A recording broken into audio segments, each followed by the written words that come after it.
Hello everyone. Today we start next chapter in science. Next chapter in chemistry and chapter name is chemistry in everyday life. इस chapter का नाम है chemistry in everyday life. क्यों है?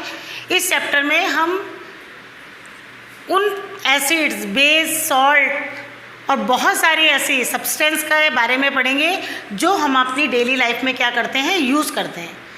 बहुत सारी चीज़ें, जैसे आप ऑरेंज में एसिड प्रेजेंट है, लेमन में है, मिल्क में है लैक्टिक एसिड, इसी तरह से बेस है, बेकिंग सोडा है, वॉशिंग सोडा है, कॉमन सॉल्ट है, सोप है, डिटर्जेंट है. ये सारी चीज़ें किस पे बनी होती है? केमिकल, उससे बनी होती हैं.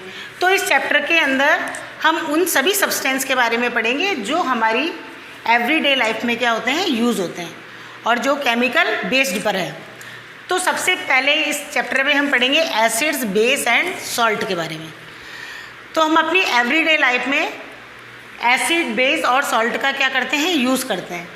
तो सबसे पहले हम स्टार्ट कर रहे हैं एसिड्स. तो एसिड्स की कॉमन प्रॉपर्टीज़ के बारे में आप पहले भी कक्षाओं में पढ़ चुके हैं. तो यहाँ पर हम वापस कॉमन प्रॉपर्टी से ही स्टार्ट कर रहे हैं. तो acids are sour in taste. जो एसिड्स होते हैं वो टेस्ट में कैसे होते हैं, श्योर या खट्टे होते हैं. Next, they turn blue litmus to red. ये ब्लू लिटमस को किस में चेंज करते हैं? रेड लिटमस में. Acids on reaction with metal give hydrogen gas. जब भी एसिड्स मेटल से रिएक्ट करते हैं तो कौन सी गैस रिलीज़ करते हैं? हाइड्रोजन गैस रिलीज़ करते हैं. ये क्वेश्चन बोर्ड में कई बार पूछा गया कि एसिड्स पे मेटल से रिएक्शन की जो है रिएक्शन है उसको आप शो करिए. तो acid hydro H2SO4 sulphuric acid, metal zinc, कोई भी मेटल हो, जिंक है, कॉपर है, सिल्वर है, गोल्ड है, ये सब क्या होती है? मेटल. तो एसिड जब मेटल से रिएक्ट करते हैं तो कौन सी गैस रिलीज़ करते हैं? हाइड्रोजन. जैसे सल्फ्यूरिक एसिड जिंक से रिएक्ट करने के बाद ZnSO4 जिंक सल्फेट और हाइड्रोजन गैस को रिलीज़ करता है. अब हम एग्जाम्पल जो डेली यूज़ में हम एग्जाम्पल एसिड्स के पढ़ेंगे जो हम डेली यूज़ में हमारे काम में आते हैं. Acids are present in plant as well as in animals. जो ये एसिड्स होते हैं ये प्लांट्स में और एनिमल्स में प्रेजेंट होते हैं. जैसे first acetic acid CH3COH is present in vinegar. Vinegar जिसको हम सिरका कहते हैं, जो अचार वगैरह में डालते हैं, तो उसमें कौन सा एसिड होता है? Acetic acid. Tartaric acid is present in tamarind. Tamarind कहते हैं इमली को. इमली के अंदर कौन सा एसिड प्रेजेंट होता है? Tartaric acid. Ascorbic acid is present in orange. Orange में कौन सा प्रेजेंट होता है? Ascorbic acid. Citric acid is in lemon. Lemon में कौन सा एसिड होता है? Citric acid. HCl hydrochloric acid in gastric fluid. आपको डाइजेशन पढ़ाया था, डाइजेशन में स्टमक पढ़ाया था. स्टमक की वॉल्स पर कौन सी ग्लैंड बताई थी? Gastric glands. और उसमें जो जूस होता है उसमें कौन सा जो एसिड प्रेजेंट होता है? Hydrochloric acid. Formic acid is red ant. जो रेड आंट या लाल जो चींटी होती है उसमें कौन सा एसिड होता है? Formic acid. तभी तो कई बार रेड आंट के कट करने पर या काटने पर हमारी जो स्किन है वो क्या होने लगती है? बर्न होने लगती है, उसमें जलन होने लगती है. उसका रीज़न यही है क्योंकि रेड आंट की जो स्टिंग या उसका जो डंक होता है उसमें कौन सी एसिड प्रेजेंट होता है? Formic acid. ये क्वेश्चन भी बोर्ड में कई बार पूछा गया है कि रेड आंट में कौन सा एसिड प्रेजेंट होता है? Formic acid. इसके बाद में एसिड्स आर 2 टाइप. एसिड्स कितने टाइप के होते हैं? 2 टाइप के. Inorganic acid and organic acid. Inorganic, organic का मतलब जो हमें प्लांट और एनिमल से प्राप्त हो रहे हैं.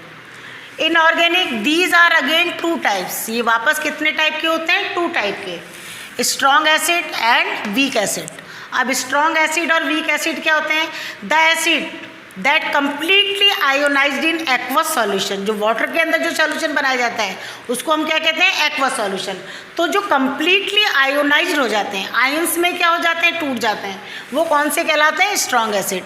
तो स्ट्रॉन्ग एसिड के एग्जाम्पल है HCl hydrochloric acid, H2SO4 sulphuric acid, HNO3 nitric acid.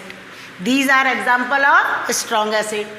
And weak acid HNO2 nitrous acid, H2CO3 carbonic acid. These are example of weak acid. तो ये किसके एग्जाम्पल थे? इनऑर्गेनिक एसिड के। नेक्स्ट है आपके organic acid. Organic acid के example है CH3COH, acetic acid, tartaric acid, citric acid. इसके बाद में जैसे हमने पढ़ा एस्कॉर्बिक एसिड, ये सब किसके एग्जाम्पल हैं? ऑर्गेनिक एसिड के। तो ये हमने सारा एसिड्स के बारे में पढ़ा है। अब है बेस। बेस क्या होते हैं? Bases are bitter in taste, जो स्वाद में कैसे होते हैं? कड़वे। बिटर मतलब कड़वे होते हैं। They turn red litmus to blue, ये रेड लिटमस को किस में चेंज करते हैं? ब्लू में। अभी आपको एसिड में पढ़ाया था, ये ब्लू को किस में चेंज कर रहे हैं? रेड में। लेकिन जो बेस होते हैं वो रेड लिटमस को change into the blue litmus. They act as soapy touch, छूने पर ये साबुन के समान कैसे होते हैं? चिकने। सोपी का मतलब साबुन के जैसे होते हैं। Base give hydrogen when reaction with metal, वही जैसे हमने एसिड में पढ़ा था कि जब ये मेटल से रिएक्शन करते हैं तो कौन सी गैस रिलीज करते हैं? हाइड्रोजन। इसी तरह से जो बेस होते हैं वो भी मेटल से रिएक्शन करने के बाद कौन सी गैस रिलीज करते हैं? हाइड्रोजन। बेस है NaOH, sodium hydroxide, zinc Zn से रिएक्शन करने के बाद Na2ZnO2, इसको कहते हैं सोडियम जिंकेट। बनता है कौन सी गैस रिलीज हो रही है? हाइड्रोजन। तो ये हमारे बेस की कॉमन प्रॉपर्टीज थी। अब इसके एग्जाम्पल है NaOH sodium hydroxide, KOH potassium hydroxide. अब इसमें भी स्ट्रॉन्ग बेस और वीक बेस होते हैं। वही स्ट्रॉन्ग बेस और वीक बेस की वही डेफिनेशन है।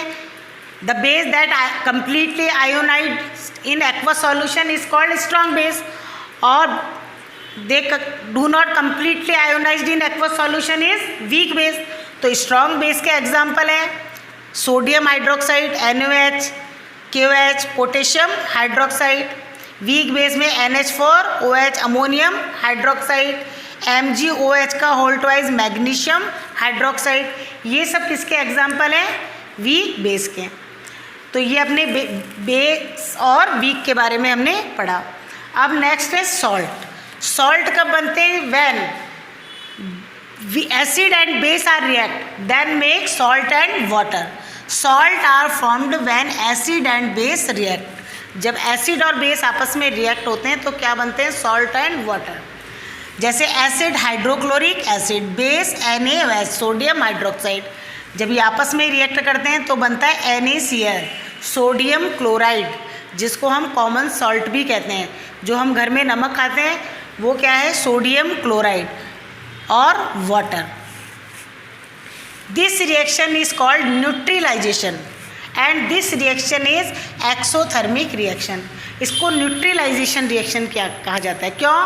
क्योंकि इसमें एसिड बेस के कैरेक्टर को और बेस एसिड के कैरेक्टर को क्या कर देते हैं? न्यूट्रल कर देते हैं। इसीलिए इस रिएक्शन को हम न्यूट्रलाइजेशन रिएक्शन कहते हैं।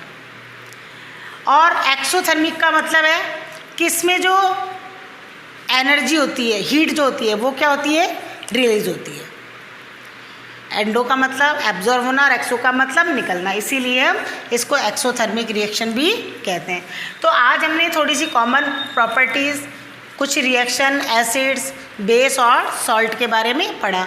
नेक्स्ट लेक्चर में हम टाइप ऑफ सॉल्ट पढ़ेंगे और इसके आगे के जो टॉपिक हैं इस लेसन के वो पढ़ेंगे। अब एसिड भी 2 टाइप के होंगे, एसिडिक सॉल्ट, बेसिक सॉल्ट। तो एसिडिक सॉल्ट क्या होते हैं, बेसिक सॉल्ट क्या होते हैं, इनके बारे में हम नेक्स्ट लेक्चर में पढ़ेंगे।